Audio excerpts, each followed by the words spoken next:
अस्सलाम वालेकुम, मेरा नाम मोहम्मद ताहिर और मैं यूनिक ग्रुप ऑफ इंस्टीट्यूशंस को रिप्रेजेंट करते हुए मैथमेटिक्स 9th क्लास के साइंटिफिक नोटेशन को आज डिस्कस करूंगा।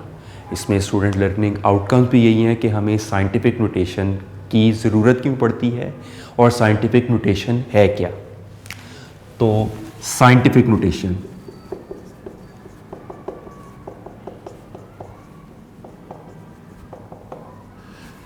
साइंटिफिक नोटेशन है क्या।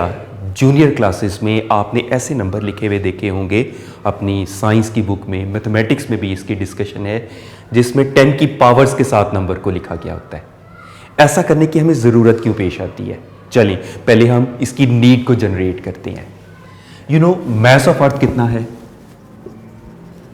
मास ऑफ अर्थ फिजिक्स में आप लोग पढ़ेंगे भी, फिजिक्स में ये पूरा टॉपिक भी आप इसका प्रूव करेंगे और वह है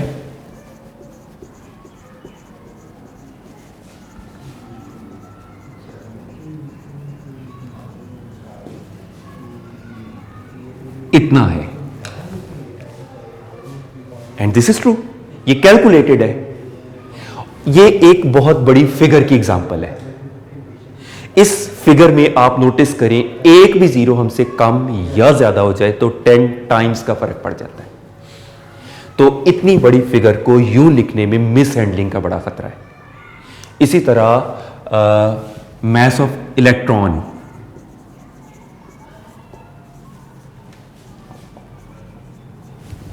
वो होता है वो इलेक्ट्रॉन जिसको आज तक किसी ने इवन देखा नहीं, एक एक्सट्रीमली स्मॉल फिगर, तो वो होता है 0.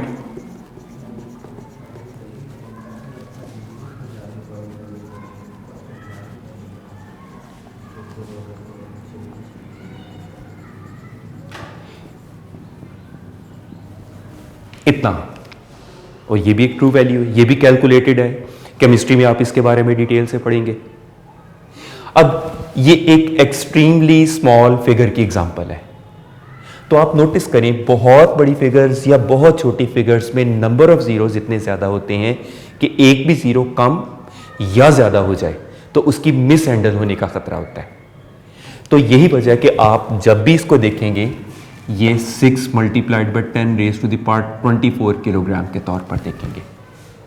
और इसे जब भी आप पढ़ेंगे, जहाँ भी टॉपिक में पढ़ेंगे, वो 9.11 × 10⁻31 किलोग्राम के तौर पर आप देखेंगे। तो अंडरस्टैंडेबल है, हैंडलिंग आसान, कैलकुलेशन आसान। आप इनसे रिलेटेड जितने न्यूमेरिकल्स करेंगे उन न्यूमेरिकल्स की कंप्यूटेशन आपके लिए बहुत आसान हो जाएगी। इस तरीके से अगर आप करेंगे तो आप इतनी डिजिट्स आप कैलकुलेटर तक में नहीं पुट कर सकेंगे। तो पहली बात तो आपको ये आइडिया हुआ होगा कि हमें साइंटिफिक नोटेशन की ज़रूरत क्यों पेश आती है। दूसरी बात, जो नंबर आप आंसर में देख रहे हैं उन आंसर्स के नंबर से देख के आपको क्या आइडिया ये हो रहा होगा कि नंबर इस शक्ल में लिखा जाता है कि मल्टीपल ऑफ पावर ऑफ 10 की शक्ल में होता है। फिजिक्स में आप लोगों ने डेफिनेशन पढ़ी होगी कि a number written in the multiples of powers of 10 so that there is one non-zero digit before the decimal. Mathematics में यही जरा सिंबल्स की शक्ल में है। डेफिनेशन यही है, डेफिनेशन में फर्क नहीं है, जरा सिंबॉलिकली है, सिंबल्स की शक्ल में है।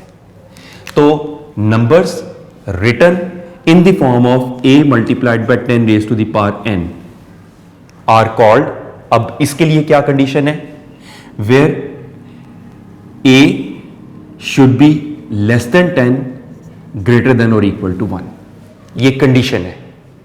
तो number which are written a × 10⁻n where a is the range of a is from 1 to less than 10। अब ये मैं आपको फिजिक्स वाली डेफिनेशन के साथ ही कंपेयर करके बताऊं तो उसमें कहा गया था ना number written in the multiples of powers of 10। तो देखिए number written in the multiples of powers of 10, आगे ये कहा जा रहा था so that there is one non-zero digit before the decimal.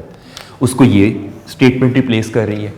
इसका मतलब ये बनता है कि a की वैल्यू 1 हो सकती है या 1 से ग्रेटर, मींस 1 पॉइंट समथिंग, 2 और 2 पॉइंट समथिंग, 3 और 3 point something, 4 point something, 5 point something, 6 point something, 7 point something, 8 point something, 9 point something तक, नॉट 10 से लेस है।